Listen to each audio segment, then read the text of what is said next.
What's up, Sports Nuts? Oh, welcome to episode 3 of Sports on the Run. I'm not quite as winded as I was yesterday. It is a nice 80 degrees out versus the 102 yesterday. So, feeling a little bit better. It's a lot more windy though, so I was, felt like I was kind of dragging some sandbags, if that's something that, athletes do. Not really sure on that. Anyways, today we are going to dive into the Houston Rockets. Do a little bit of the Milwaukee Bucks at the end, but real quick, let's talk Houston Rockets NBA draft. I think they were sitting pretty at number 3. They knew, as well as most of the world, that Oklahoma City was going to take Chet, so they knew they were getting either Paolo or Jabari. I don't really like Paolo's transition to the NBA. I'll get into that when I talk about the Orlando Magic. So I do think Houston definitely won that by getting Jabari at number 3. I think he will fit well with Jalen Green. I think he is a superstar on the rise if he can put it all together and be more consistent, but it was his rookie year last year, so we'll give him a break and assume that he will, because he definitely shows that killer instinct that you need at a guard. Jabari, he has a great ceiling in my opinion. I think his ceiling is that of Rashard Lewis, who was an all-star and just a staple in the NBA for a long time. He was a key member of the Orlando Magic team that made it to the finals a long time ago with Dwight Howard. And they didn't have a lot else on that team. I think Rafer Alston was their point guard. So, yeah. So I think Jabari is a safe, great pick for a rebuilding team in a long-term rebuild. They can take their time. He can come in. He can provide stability at the 4, small ball 5, because he is 6'10", and he's only 19 years old, so he could still grow. And if he gets up to being about 7 feet, then maybe those Durant comparisons weren't all wrong.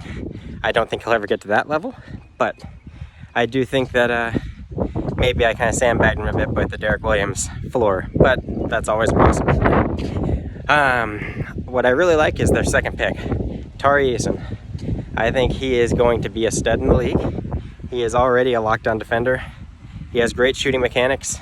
I know his long ball wasn't consistent, but when you have great shooting mechanics, it can definitely start to fall. And right now, he can come into the league and defend and lock people down from day one. So I do think he will be a starting wing for them this year. I look forward to watching him play in the summer league to see what he's got more live rather than just watching tape.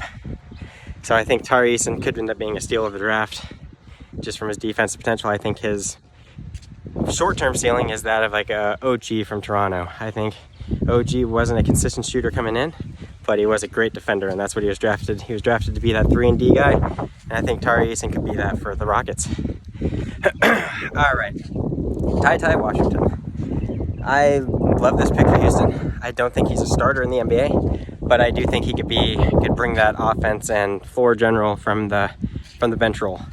I think he could come in, work with Kevin Porter and the starters, or he could come in and help lead that second unit.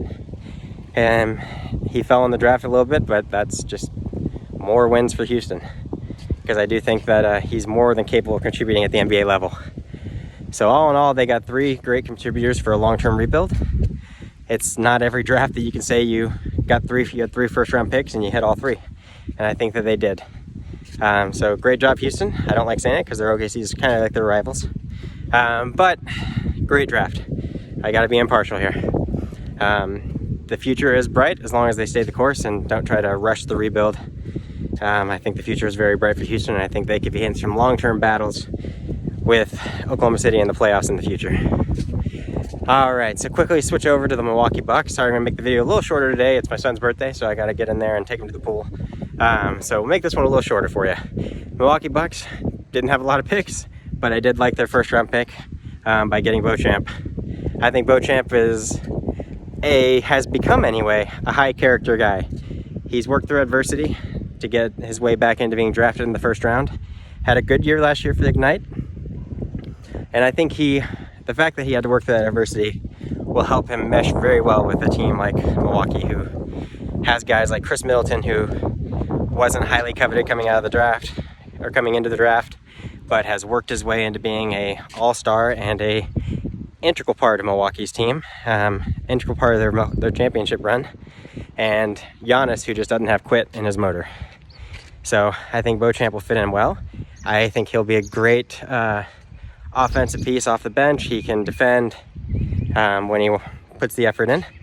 And I do think he could work his way into the starting lineup, or at least to the maybe not the starting lineup, but he can be the closing lineup, which is more important in the NBA.